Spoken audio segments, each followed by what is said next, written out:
Okay हमारा next problem है fifth वाला जो कि रह गया था बीच में से, वो हम कंप्लीट कर देते हैं। क्या है देखो, if probability of event is equal to 0.05 then what is the probability of not E. समझ में आ रहा है? हमने पहले भी देखा था probability of event plus probability of not happening that event is equal to कितना होता है, 1 होता है। सिंपल है। सो प्रोबेबिलिटी ऑफ इवेंट कितनी दी है, मतलब P of E plus P of not E is equal to 1 होता है, राइट। प्रोबेबिलिटी ऑफ इवेंट कितना है, 0.05। नॉट E हमें निकालनी है, मतलब probability of not event is equal to 1 minus 0.05 जो क्या आएगा 0.95। सिंपल है। It is given that in a group of 3 students, the probability of 2 students not having same birthday, ये याद रखो, not having same birthday is 0.992. Then what is the probability that 2 students have same birthday? बस उसके complementary पूछा है। Simple सी बात है। पहले तो probability of having same birthday क्या है वो निकालना है हमें। Probability of not having same birthday कितनी है, 0.992 है। और इन दोनों का एडिशन कितना होता है, probability of having same birthday plus not having same birthday is equal to 1 होता है। हमें ये निकालना है, मतलब P of S B is equal to 1 minus 0.992, right. तो ये आएगा 0.008। आगे देखो, a bag contain 3 red balls, 5 black balls and a ball is drawn at random from the bag. What is the probability that the ball drawn is, first question है, red होना चाहिए, वो red होने के कितनी प्रोबेबिलिटी है। पहले तो हम टोटल बॉल्स निकाल लेंगे, कितने हैं, 3 red plus 5 black is equal to 8 balls. और उस बैग में से रैंडमली कोई तो बॉल निकाला है, तो रेड निकलने के चांसेस कितने हैं, तो वो हम देख लेते हैं। चांसेस कितने होंगे, फर्स्ट ऑफ ऑल हमें निकालना पड़ेगा n of s, right. n of s कितना है, 8 है, मतलब जो कि टोटल है। अभी प्रोबेबिलिटी ऑफ इवेंट क्या होता है, टोटल आउटकम्स, एंड यहां होता है फेवरेबल आउटकम्स। अब देखो यहाँ ये चीज तो ज्यादा काम नहीं आएगी। टोटल कितने बॉल्स हैं, 8 है, उनमें से रेड आने के चांसेस कितने हैं, जितने रेड बॉल है उतने ही फेवरेबल आउटकम आ सकते हैं। मतलब इसकी जो probability of getting red ball जो है वो है, सॉरी यहाँ आना चाहिए 3 रेड बॉल, राइट। 8 में से 3 बॉल ही रेड है, तो 3/8 इसकी probability of getting red ball होगी। आगे क्या पूछा है, नॉट रेड, मतलब इसका कॉम्प्लीमेंट्री है ना। नॉट रेड का मतलब क्या होगा, अभी हमने फॉर्मूला भी जनरेट किया है। देखो इसके 2 मेथड्स हैं। एक तो नॉट रेड मतलब क्या, दूसरे कौन सा है, बॉल ब्लैक है, तो मतलब ब्लैक के चांसेस निकालने पड़ेंगे हमें। प्रोबेबिलिटी ऑफ ब्लैक बॉल क्या है, टोटल में से 8 बॉल कितने हैं, 5/8। ये तो ये भी आंसर राइट ही है। नॉट रेड मतलब probability of red plus probability of not red is equal to 1 होता है, जो कि हमने देखा है। अभी हमने देखा probability of getting red ball is 3/8 plus probability of getting non red is equal to 1। Simple सी बात है। सो नॉट रेड की प्रोबेबिलिटी क्या होगी? Not red is equal to 1 minus 3/8। इसका आंसर कितना आएगा क्रॉस मल्टीप्लीकेशन करने के बाद? ये भी 5/8 ही आएगा। मतलब दोनों के आंसर क्या आएंगे? 5/8। दोनों राइट है। कोई भी तरीका आजमा लो, आपको स्लोली स्लोली समझ में आएगा, लेकिन जितने ही पॉसिबल मेथड्स हैं वो आपको मैं बताती रहूंगी। ये नेक्स्ट वाला क्वेश्चन देखो, 9th वाला। अ बॉक्स कंटेन, देखो अभी प्रॉब्लम को समझ लो, एक दो फॉर्मूला है वो लर्न करो, और इसको लॉजिक से थोड़ा सा देखना पड़ेगा आपको। ऐसा नहीं है कि फॉर्मूला दिया मतलब उसका आंसर आएगा ही आएगा, थोड़ा लॉजिक भी लगाना पड़ेगा। अ box contains 5 red marbles, 8 white marbles, 4 green marbles. One marble is taken out of the box at random. What is the probability of that marble taken out will be? First देखेंगे हम red marbles है, कोई तो भी marble randomly निकाली है, उसके chances कितने हैं रेड मार्बल निकलने के? सिंपल है, पहले तो हम टोटल आउटकम निकालने पड़ेंगे हमें, या फिर टोटल मार्बल्स, या फिर आप इसको टोटल आउटकम भी बोल सकते हो। कितने हैं? 5 red plus 8 white plus 4 green. देखो कितने हो गए? ये हो गए 12 प्लस 5 मतलब 17 मार्बल्स हो गए आपके। अभी उनमें से रेड के चांसेस निकालने हैं। So probability of getting red marble is equal to total outcome, उसमें से फेवरेबल, फेवरेबल मतलब 5 है रेड, सो 5/17 आएगा। ये सेकंड क्या है? व्हाइट वाले, ऐसे ही सॉल्व करना है।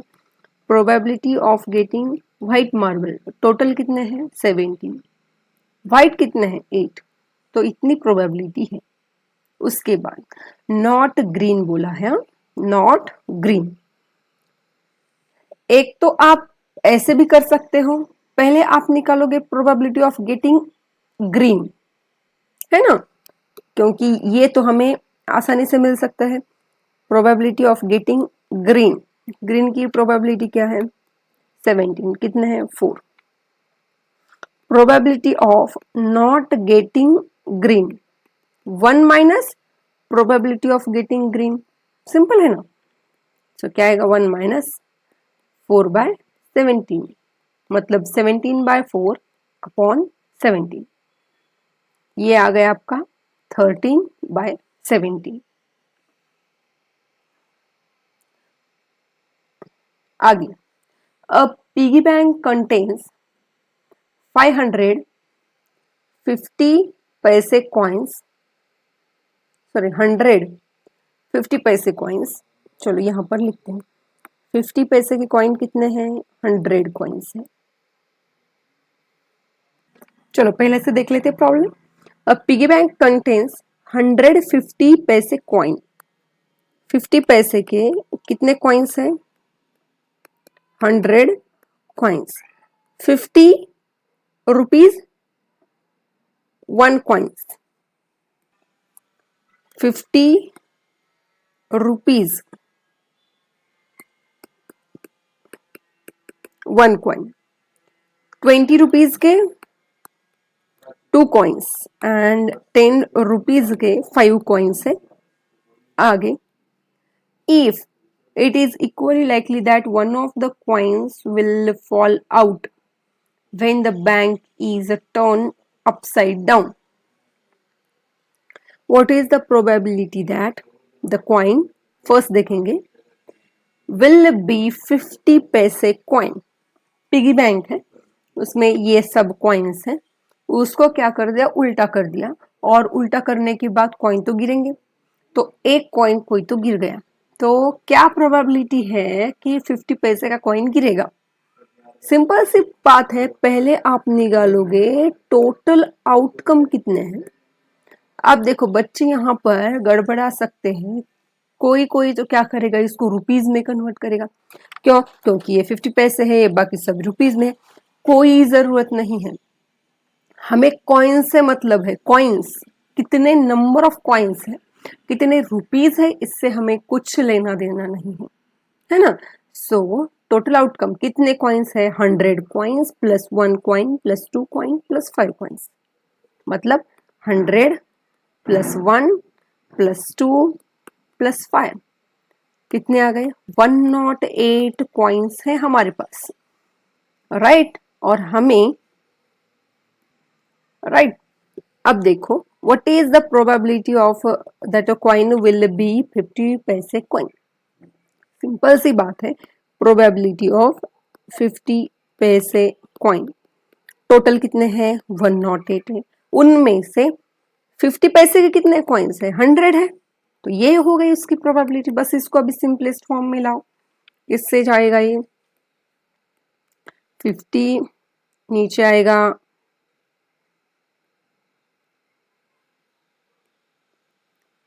Again 25, 27, right. Again will not be 5 rupees coin, not है ना, तो पहले पॉजिटिव निकालो इसका, है ना, नॉट 5 रुपीज।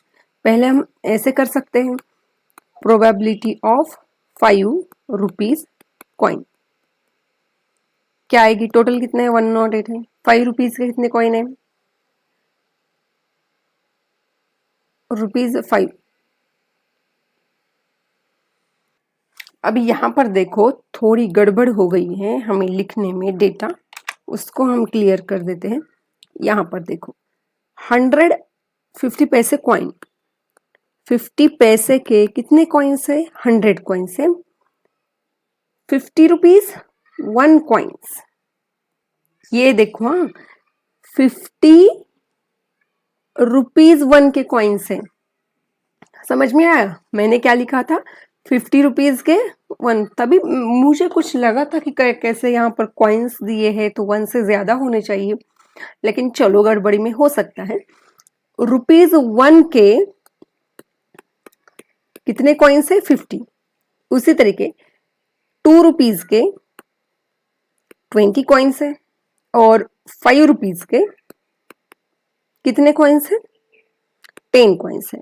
अभी यहां हम फिर से निकाल लेंगे टोटल आउटकम, बस इनका एडिशन करो, 100, 150, 170, 180, 180 कॉइन्स है हाँ, रुपीज नहीं है। तो प्रोबेबिलिटी क्या निकालनी है, 50 पैसे की, टोटल कितने हैं, 180, उनमें से 50 के कितने कॉइन्स है, 100, है ना।